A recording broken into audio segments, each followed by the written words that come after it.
আসসালামু আলাইকুম। আমি মোহাম্মদ জাহিদ হোসেন, প্রভাষক পরিসংখ্যান বিভাগ, ঝাড়ডাঙ্গা কলেজ, সাতক্ষীরা। প্রিয় শিক্ষার্থী, আজকে আমি তোমাদের সামনে পরিসংখ্যান প্রথম পত্রের তৃতীয় অধ্যায় কেন্দ্রীয় প্রবণতার অংশবিশেষ নিয়ে হাজির হয়েছি। আমি ব্ল্যাকবোর্ডে একটি সৃজনশীল প্রশ্ন উপস্থাপন করেছি। এই সৃজনশীল প্রশ্নের আলোকে আজকে তোমাদেরকে আমি কিছু আলোচনা করব। তা প্রথমে কেন্দ্রীয় প্রবণতা আমাদের জানতে হবে। তোমরা বইতে পাইবা কেন্দ্রীয় প্রবণতা কাকে বলে। কেন্দ্রীয় প্রবণতা আমি বলছি, কেন্দ্রীয় প্রবণতা হচ্ছে কোনো নিবেশনের একটি প্রতিনিধিত্বকারী মান থাকে, সেই মানের দিকে অন্যান্য মানগুলো আসার ঝোঁক বা প্রবণতাকে কেন্দ্রীয় প্রবণতা বলে। কেন্দ্রীয় প্রবণতা সাধারণত 5 প্রকার হচ্ছে: গাণিতিক গড়, জ্যামিতিক গড়, তরঙ্গ গড়, মধ্যমা, প্রচুরক। আমি আবারও বলছি, গাণিতিক গড়, জ্যামিতিক গড়, তরঙ্গ গড়, মধ্যমা, প্রচুরক। এই প্রধানত 5 প্রকার। এছাড়াও অন্য টপিকস আছে, যেমন ভর, ভারারোপিত গড়, এগুলো আছে। এগুলো সাধারণত আমাদের দরকার হয় না। তাহলে আমি আজকে তোমাদের একটি সৃজনশীল প্রশ্ন উপস্থাপন করেছি যে কোনো কলেজের পরিসংখ্যান বিষয়ে প্রাপ্ত নাম্বার 20 থেকে 30, 30 থেকে 40, 40 থেকে 50, 50 থেকে 60, 60 থেকে 70, এবং এখানে গণসংখ্যা নিবেশন 10 থেকে 20। গণসংখ্যা নিবেশনে গণসংখ্যা হচ্ছে ছাত্র সংখ্যা, এখানে ঘটন সংখ্যা, শিক্ষার্থীর সংখ্যা সবই একই, যে কোনো একটি উল্লেখ থাকতে পারে। 10, 20, 35, 25, 10 এ হলো আমাদের উদ্দীপক বা স্টিম। এর আলোকে আমরা এখানে প্রশ্ন সাজিয়েছি: জ্ঞান, অনুধাবন, প্রয়োগ, উচ্চতর দক্ষতা। যেমন এখানে প্রচুরক কি? কোনো নিবেশনের যে সংখ্যাটি বেশি বার পরিলক্ষিত হয় বা যে সংখ্যাটি বেশি বারে দেখা যায় তাকে ওই নিবেশনের প্রচুরক বলে। এরকম প্রচুরক কি? এটার পরিবর্তে গড় আসতে পারে, মধ্যমা আসতে পারে, কাকে বলে এগুলো আসতে পারে। এই ধরনের ছোট ছোট টপিকস তোমরা বইতে পড়লে বুঝতে পারবা। এরপরে আসছে কখন জ্যামিতিক গড় নির্ণয় করা যায় না, ব্যাখ্যা করো।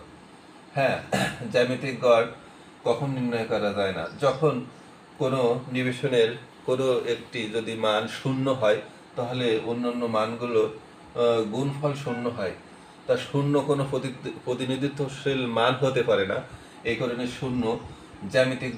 শূন্য থাকলে জ্যামিতিক গড় নির্ণয় করা যায় না।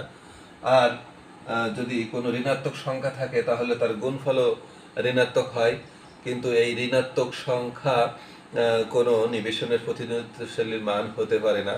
যদি জোড় সংখ্যা যেমন 2টি বা 4টি বা 6টি সংখ্যায় যদি ঋণাত্মক সংখ্যা হয়, তাহলে ঋণাত্মক ঋণাত্মক গুণ করে সেখানে ধনাত্মক হয়, সেক্ষেত্রে জ্যামিতিক গড় নির্ণয় করা যায়। তাহলে শূন্য ও ঋণাত্মক সংখ্যা, বিজোড় ঋণাত্মক সংখ্যা আমরা স্পেসিফিকই বলতে পারি, সেক্ষেত্রে জ্যামিতিক গড় নির্ণয় করা যায় না। এরপরে আমাদের প্রয়োগে প্রাপ্ত নিবেশন থেকে মধ্যমা নির্ণয় করো। এই প্রশ্নে এখানে মধ্যমার পরিবর্তে গড় আসতে পারে, তারপরে প্রচুরক আসতে পারে, জ্যামিতিক গড় আসতে পারে, তরঙ্গ গড় আসতে পারে। তো সাধারণত গড়, মধ্যমা, প্রচুরকের সাথে একটি সম্পর্ক পরিলক্ষিত হয়। আবার গড়, জ্যামিতিক গড়, তরঙ্গ গড়ের সাথে এই ক্যাটাগরি এখানে 2 ধাপে পরিলক্ষিত হয়। তা আমি এখানে তোমাদেরকে মধ্যমা নির্ণয় করে দেখাবো, কিন্তু তারপরে আমরা এই যখন মধ্যমা নির্ণয় করব, সাথে সাথে আমরা ঘ দাগে দেখবো যে উদ্দীপকের আলোকে আমি এখানে লিখছি: গড়, মধ্যমা ও প্রচুরক নির্ণয় করে নিবেশনের প্রকৃতি সম্পর্কে মন্তব্য করো। তাহলে আমার এখানে মধ্যমা নির্ণয় হয়ে যাচ্ছে। এখানে কিন্তু আমি যদি ঘ দাগে অ্যান্সার করি, তাহলে গড় আমার মধ্যমা, তো উপরে গড় হতে প্রাপ্ত মান পাবো, আমার প্রচুরক নির্ণয় করতে হবে। তাহলে 3টা টপিকস আমার একসাথে যদি আমি বের করি, অর্থাৎ এই গ দাগে যদি আমি নির্ণয়ের সাথে সাথে আমি যদি 3টা টপিক্সের আলোকে একটি সারণী করি, তাহলে আমার এই 3টা টপিক গড়, মধ্যমা, প্রচুরকের মান বের করতে সুবিধা হবে।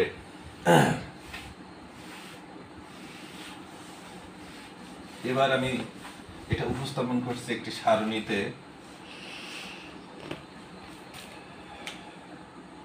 সারণী হচ্ছে, আমি গ দাগ এখানে লিখলাম,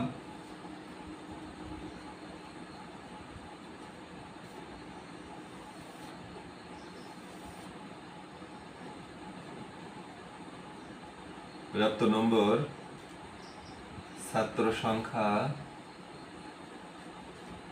শ্রেণীর মধ্যবিন্দু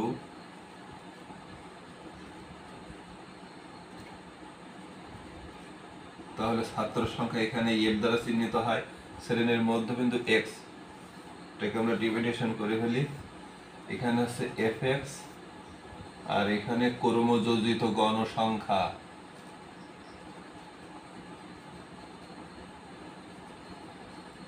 এটা হচ্ছে যে আমরা এফ সি দ্বারা বা অনেক সময় সি ডট এফ দ্বারা চিহ্নিত হয়। 20, 30, 30, 40, 40, 50, আমি এগুলো এখানে বসালাম। 50 থেকে 60, 60 থেকে 70, 10, 20, 35, 25, 10। আমার এগুলো যোগ করলে হচ্ছে এন এর মান 100। এরপরে শ্রেণীর মধ্যে 25, 35, এটা আসতেছে যে নিম্নসে এই দুইটা যোগ করে 2 দিয়ে ভাগ দিলে 20 আর 30 যদি আমি যোগ করি 50-এর অর্ধেক কত হয়? 25। এটা এইভাবে আমরা প্রত্যেকটি শ্রেণীর এবং আমরা এই মধ্যবিন্দু বের করতে গেলে প্রত্যেকটি শ্রেণীর মান দুটো যোগ করে 2 দিয়ে ভাগ দিলে আমার যে মানবে সেটা আছে। এখানে 25 বের হয়েছে, যেমন এখানে 35 বের হবে, এখানে 45, 55, 65। এরপরে লিখছি F x. F R x এর গুণফল, যেমন 10 আর 25 গুণ করলে হয় 250। 10 আর 25 গুণ করলে আমাদের 250 হচ্ছে।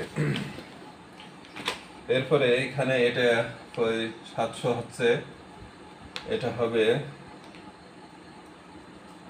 এটা 1575, 1375 আর আসতেছে 650। সামেশন এফ এক্স মান আসছে 4500। আর ক্রমযুক্ত গণসংখ্যা হচ্ছে ক্রমান্বয়ে গণসংখ্যাগুলোর যোগ।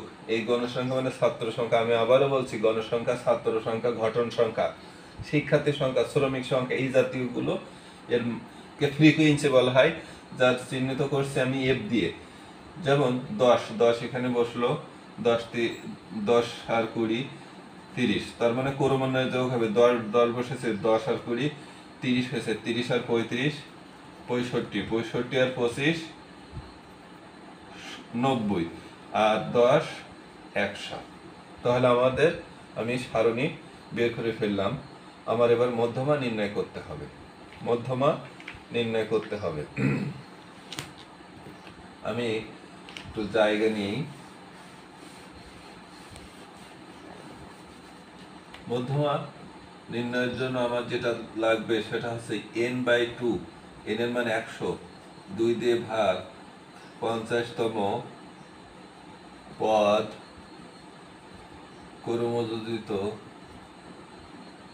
গণসংখ্যা 65তম পদে আছে, অর্থাৎ 65তম পদ। তার মানে n/2, 100 2 দিয়ে ভাগ দিলে 50। এখানে আমরা 10, 30, 30-এর পরে 50, 50-এর পরে সংখ্যা 65। তার মানে এই 65-র ভিতরে বিদ্যমান এই বরাবর যে শ্রেণী সেটা হচ্ছে 40 থেকে 50। এই শ্রেণীটাই হলো আমার মধ্যমা শ্রেণী, অর্থাৎ মধ্যমা শ্রেণী 40 থেকে 50। আমি আবার বলছি, n/2, 100 2 দিয়ে ভাগ দিছি 50 হয়েছে 50তম পদ। আমি ক্রমযুক্ত গণসংখ্যার কোন সংখ্যার ভিতরে বিদ্যমান আছে সেটা আমি খোঁজ করব।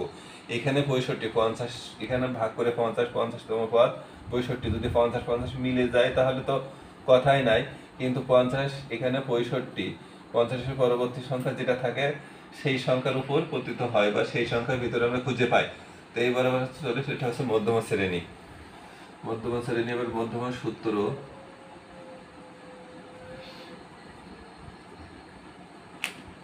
এটা হলো মধ্যমার সূত্র। ডান পাশে এল হচ্ছে মধ্যমা শ্রেণীর প্রথম নিম্ন মান বলা হয়, যে প্রথম যে মানটা নিম্নমান এটাকে বলা হয় এল। এরপরে এফসি হচ্ছে মধ্যমা শ্রেণীর, এই যে মধ্যমা শ্রেণী এর পূর্ববর্তী শ্রেণীর ক্রমযোজিত গণসংখ্যা, এটা হলো এফসি। আর এফএম, এই যে এফএম হলো মধ্যমা শ্রেণীর গণসংখ্যা 35, আর সি হচ্ছে মধ্যমা শ্রেণী ব্যবধান 40 থেকে 50-এর ব্যবধান হচ্ছে 10। তাহলে আমরা যদি এখানে বসাই 40, আর আমার এন ভ্যালু একেবারে বসাই দিলাম, আর কি এফসি 30, 35, এটা হচ্ছে 10। তাহলে এখানে আমার আসছে 40,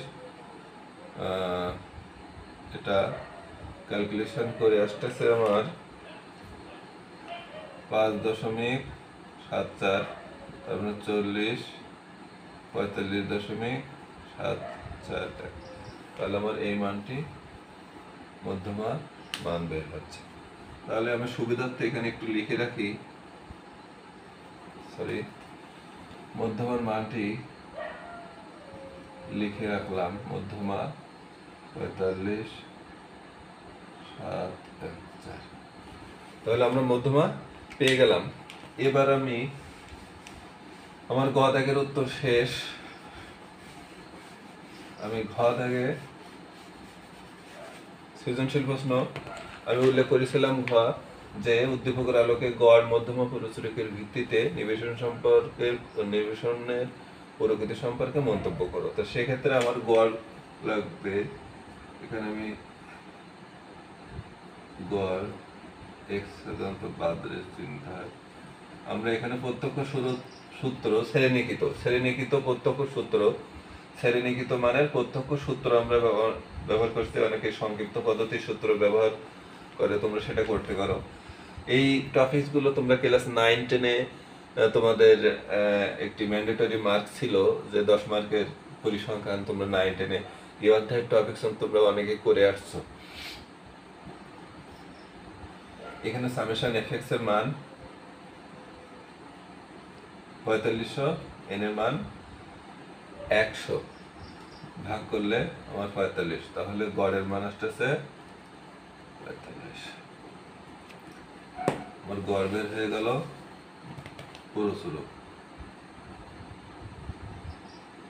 পুরুষরূপ সর্বাধিক গণসংখ্যা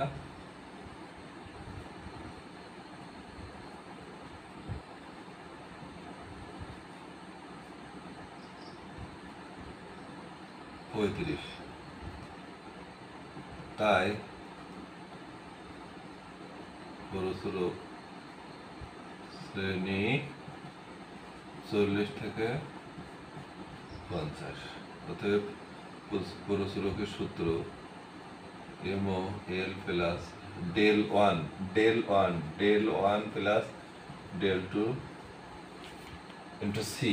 এখানে আমাদের এল এর মান সমান সেই একই কথা, যে মধ্যমা পুরুষরূপ শ্রেণীর নিম্ন সীমা, মানে প্রথম যে মানটি ডেল ওয়ান।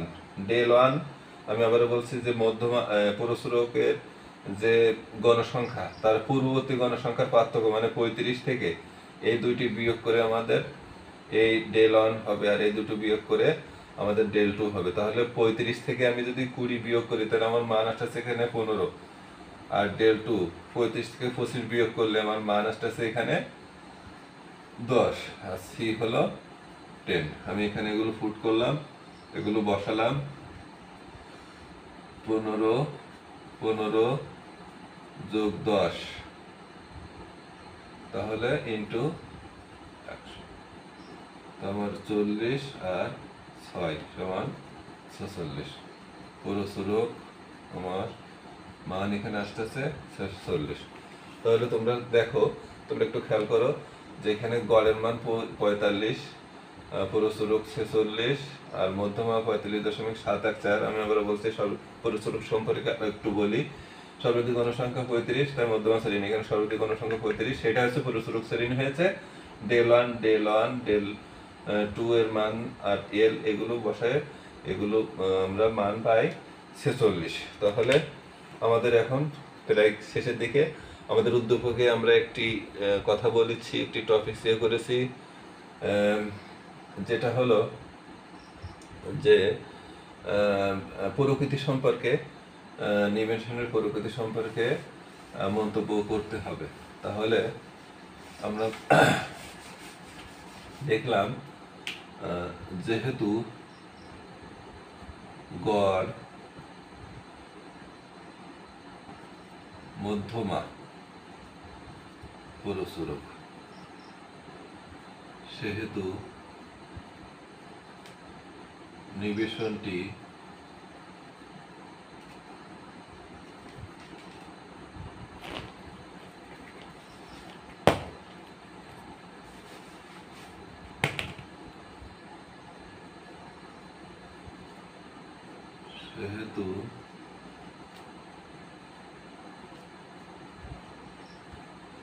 নিবেশনটি